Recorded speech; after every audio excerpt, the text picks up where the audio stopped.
Good day mga kariks ko, mga 5:48 AM na nga po ako nagising. Mamimili po pala ako ng nata mamaya andang cheap toys. Inayos ko na nga po yung tindahan at binuksan ko na rin po. May pasok nga po pala ako dyan mamayang 10. Ang oras po kasi ng pasok namin 10 to 12. Kaya maaga rin po pala ako nag-ayos at naligo. Pero bago po yan ay eto, nagwalis po muna ako sa labas. And time check, 8:44 na nga po dyan. And yan, nag-chat nga yung classmates ko na na-adjust daw po yung pasok namin. Nagpalit po muna ako dyan ng damit kasi mamaya pang alas 12 yung pasok namin. Napalitan po kasi ng 12 to 2 yung time. Time check, 9:11 na nga po yan at papunta tayo sa Igiban ng Mineral. And ayan guys, pagkahatid ko po pala ng galon dyan, ayan, umuwi na rin po ako dyan. Sila na lang din po pala yung magde-deliver niyan sa bahay. Bumili rin po pala ako dito ng pichi-pichi kasi wala na mga pansit.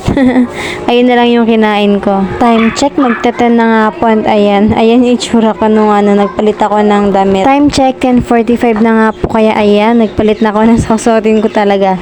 Ayan yung pinampasok ko guys. And ayan, sinasarado ko naman po yung, ano ba yun, puro ayan. And dito naman, sinasarado ko na yung bahay. Iyahatid ko po pala muna si Tony dun kay mama bago po ako pumasok. Kasi ang pasok po ni Tony ay 11 or mga 12, ganon. Kaya iniwan ko po siya kay mama at si Tony naman po, sumabay na lang siya dun sa mga kaibigan niya na papasok sa school. Papasok din sa school. And ayun nga, pagkasarado ko ng tindahan, ayan, nakita ko pa yung isang piraso ng tsinelas ko nasa labas. Pero pinasok ko na nga, kaya let's go.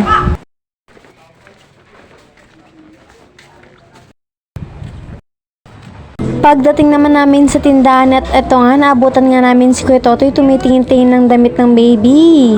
And ayan guys, diba, time check, 10:56 na nga po, kaya let's go, pasok na tayo, baka trapikin pa. Baka trapikin. Baka mabutan tayo ng traffic, kaya let's go. Ganun pa rin, dito rin po pala ako sa Makawili sumakay papuntang Vista Verde. Pagbaba ko nga po dyan ay, ayan, naglakad lang po ako ng kaunti and hinanap ko po yung sakayan ng tricycle. Lagi ko na lang po nalalagpasan dyan yung sakayan ng tricycle. Tingnan naman ang ate mo. Wow, lumagpas na naman tayo. Ito pala yung sakayan ng jeep. Ay, ng tricycle. Ayan na nga. Sumakay na nga po ako dyan ng tricycle at bumaba rin dito. Yan, maglalakad lang tayo ng kaunti ulit. Time check, 11:30 na guys. And kakarating ko lang dito. Maglalakad lang tayo ng kaunti. Para makarating sa school. Let's go. Pagkapasok ko naman po dito sa building ng school namin, ayan, umakyat na nga po ako sa second floor and third floor. Hinanap ko na rin po yung classroom namin. Hindi ko alam kung ilang floor po yan, basta ayan guys. Pagkahanap ko naman po ng classroom namin, ayan, unti lang kami. Joke, syempre hindi kami ganyang karami. Mas marami pa kami dyan. May git 50 ata kami. And ayan nga guys, tignan nyo naman yung payong ko.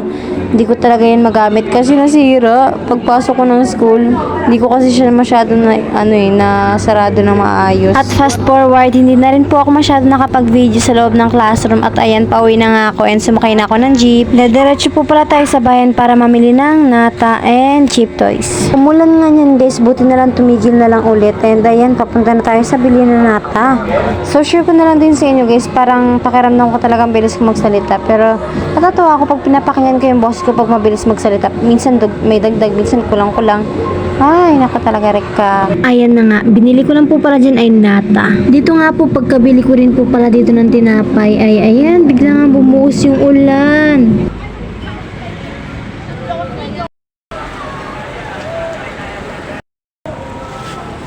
Pagkabili ko naman po dyan, ayan, umalis na po ako kahit tumulan pa. And ayan nga, dahil sira nga yung payong ko guys, tinis ko talaga. Pero ginamit ko yung payong, nangawit lang ako. Dumiretso po pala ako sa bilihan ng mga cheap toys dito sa Balong and Mads Party Needs. And pagkabili ko naman po ng mga cheap toys dyan, dumiretso na rin po pala ako sa sakayan ng jeep. Hindi pa rin po pala tumitigil yung ulan dyan. Ayan, malapit na nga po akong bumaba dyan sa Natividad. Eto, hindi pa nga tumitigil yung ulan. Ayan, pagbaba ko po pala ng jeep, umulan pa talaga. Inalok nga ako na nagrarakal Sabi niya daw, sakay daw. Sakay daw ako pero tinanong ko kung magkano yung pamasahe. 25 pesos nga daw po. Di na nga po ako sumakay at nilakad ko na lang papuntang Upaw. Kasi kung sasakay ako, maglalakad din naman po ako pagbaba ko dun sa Upaw. Mababasa pa rin po yung sapatos ko. Ayan o. Kaya naglakad na lang talaga ako. Ayan guys, yung sapatos ko basang-basa na siya guys. Wala na ako manggamit bukas.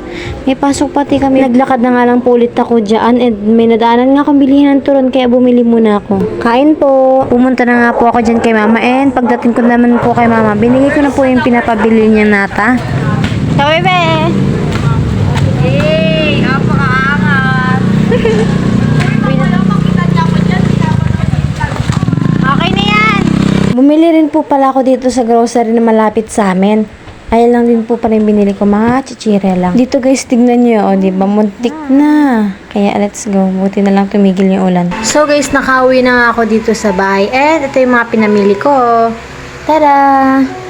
Ito, pinamili ko to malapit na sa amin na grocery. Grocery na malapit sa amin. Mga chichirya lang to guys. Ito naman sa Mads and Party Needs. Dito naman po, bumili rin ako ng 4 na tinapay. Pero 2 na lang to. Kumuha na kami ni Ike. And ito naman nata, yung kanina. Kay mama po, yung binili ko, 20 pieces is dun po sa tindahan niya. Ito naman 5 sa akin to. Kaya ilalagay na natin yan sa rep. Okay? Unti lang din po pala yung nabili ko sa Mads and Party Needs. Mga 7 haba lang po. At hanggang dito na lang mga ka-Rick Squad. Thank you for watching. God bless. And kita-kits po sa susunod na vlog. Bye-bye. Bye.